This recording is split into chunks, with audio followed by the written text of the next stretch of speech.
One of the things we have to understand is that our experience of our culture today is intense in a way that it never was before. We are bombarded by so much information. We have so many emails to answer. There are so many blogs to visit.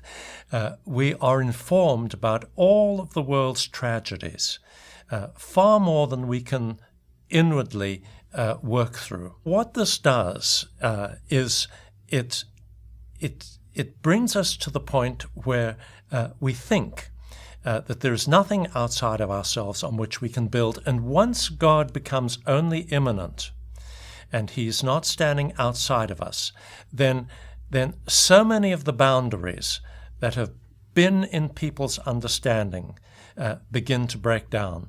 There has always been a boundary between body and soul. Now we are nothing but bodies. There's always been a boundary between male and female. Now that boundary is disappearing. There's always been a boundary between God and ourselves, but now that too is disappearing. So this message of God's holy love is a deeply countercultural message, but it is also a deeply hopeful message, because the fact of the matter is that when God begins to disappear, when in fact He dies, the self moves in to take His place. But then a remarkable thing happens because the self begins to die. And that is what I think we're seeing all through the West today. It's not America, it's alone. It's all through the West.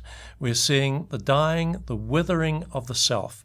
And therefore, this message of God's holy love is a message that's not only profound, but it is profoundly redemptive.